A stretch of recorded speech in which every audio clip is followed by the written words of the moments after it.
What's up, everybody? This is Jimmy Rex, and on this episode of Meet My Mentor, I'm here with Paul Hutchinson, and Paul has been in and out of the economics world for so long, and it's one of those things that when I heard you start talking economics, what I realized is how little I actually knew about the topic. And so I'm just gonna let, if you would, if the same way you've taught before where I just got to sit there and listen, I'm gonna let you talk to them and talk to me and just explain kind of your theory of economics and how it works with abundance and everything else. Fantastic. Yes, it's one of my favorite subjects by far, because I believe that most people don't understand money and don't understand economics, and that's why they're so stuck.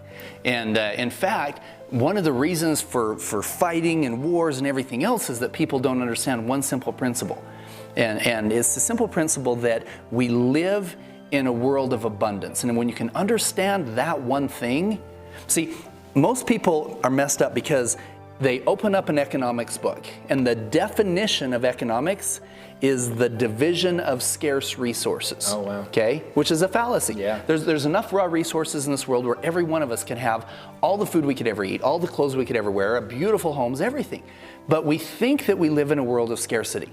And so that's rule number one, is understanding that we don't live in a world of scarcity. In fact, if you go back a couple hundred years, in fact, between 600 BC all the way up to 1400 AD, the general understanding of any written work was that we lived in a world that was flat in the beginning, and then from about 400 AD until 1400 AD, it was believed that that the earth was the center of the universe.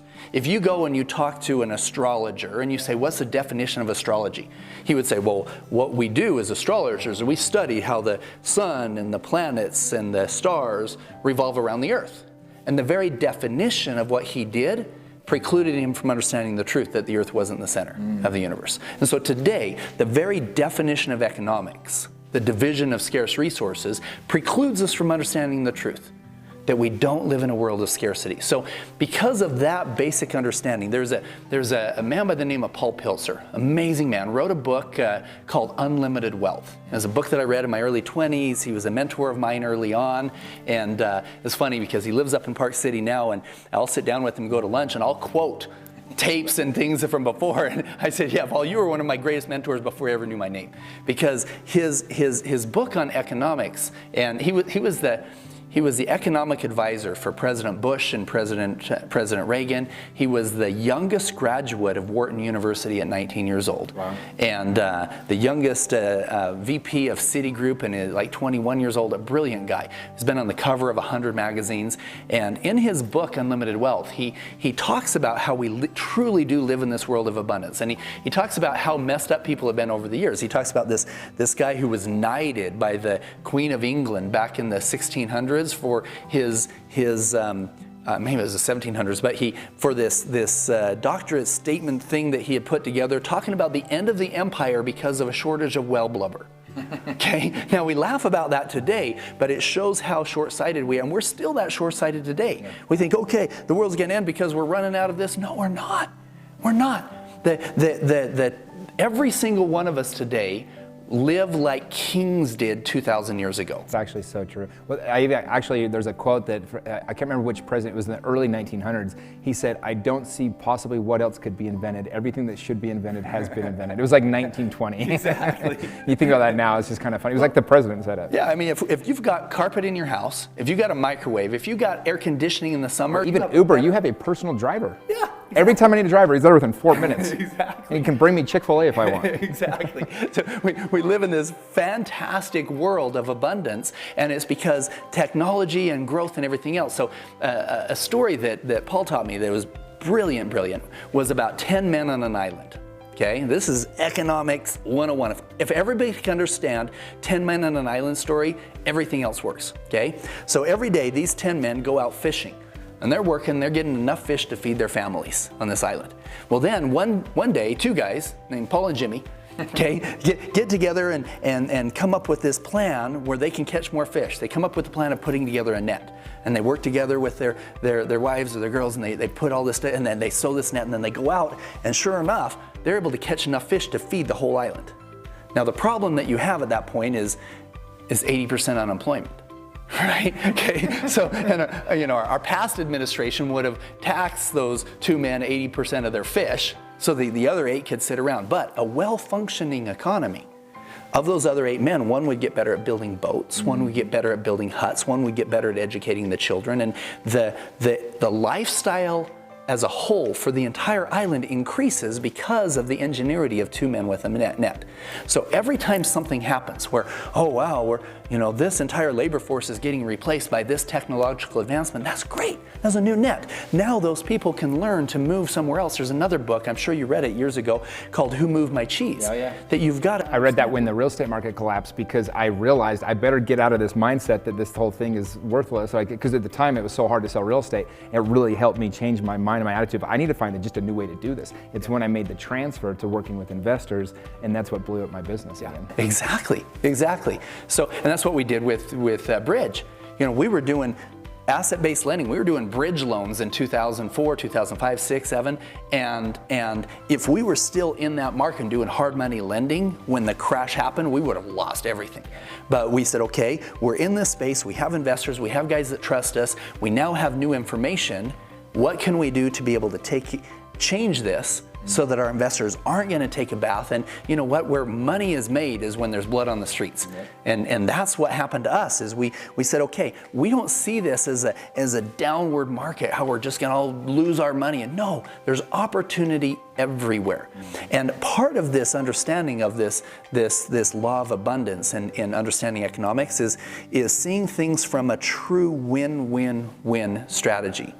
I don't have to live in a world of dog eat dog. I don't have to have somebody lose. See, somebody who has the mindset that there's only so much resources in the world thinks that the only way that he can have a beautiful home and nice things is if somebody else has less. But if he understands that you can actually create money out of thin air, you really can. That's what I love about the English language is we actually use the word make money. We make it, we create it, we really do. Yeah. And it's not just the Fed printing cash. Right. It's the fact that you, through creativity and ingenuity, can use your talents to create value for your investors, for your customers, for your employees, value all the way along that wasn't there before, that you're making and creating money. And when you understand economics from that standpoint, then you can use your creative mind to find things in the market that aren't there, that need to be there, that are going to create more value for the customer than what they're getting. And you know this as well as anybody. Money is simply the transfer of value. Yep. That's value. One of my favorite books was Atlas Shrugged. You've read it, I'm sure. Yeah, fantastic book. In fact, it was funny, I told it in an earlier... One of my favorite quotes, you can hide from your responsibilities, you can't hide from the consequences of your action. You can hide from your actions, you can't hide from the consequences that come from your actions. Exactly. So in the book, Atlas Shrugged, you can remember the name of the book because, Atlas has the world in his shoulders.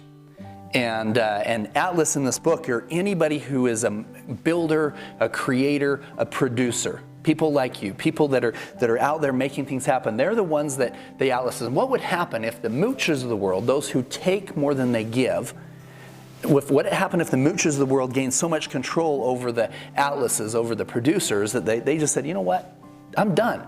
I'm going to go. And if all the producers went to a place by themselves and all the moochers were sitting here, what would happen?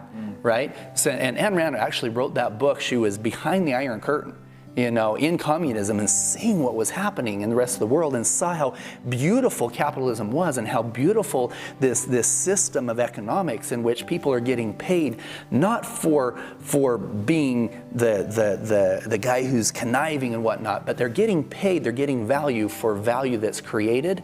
Is such a beautiful thing. And when you understand it from that standpoint, all you have to do is say, okay, what do I need to do to create, if I want to be a millionaire, how do I create $1 million worth of value? If I want to be a billionaire, how do I create $1 billion worth of value? If I can do that, I'm perfectly fine with Jeff Bezos being worth $100 billion. He saves me so much time and money.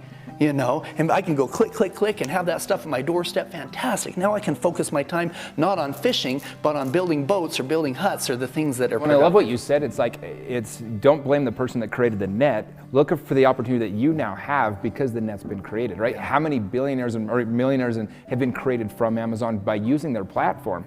I personally am friends with a lady named Akemi. She's out in Orlando, Florida, and she's sold over $1 billion worth of products on Amazon. She figured out how to use that net, and she went over and started, doing other things. And so I think too often we think, if I'm poor because other people are rich, that's how the mindset of a poor person. When in reality, everybody has the exact same opportunity. If you look at economics this way, this abundance mindset of where is more opportunity? Where can I create more value, right? And I always say, we absolutely make the amount of money we think that we're worth in our head, because we know how much value, when we really dig into it and we really get to the bottom of it, we know how much value we're creating to the society, to the marketplace, and we get paid proportionately to the value that we create.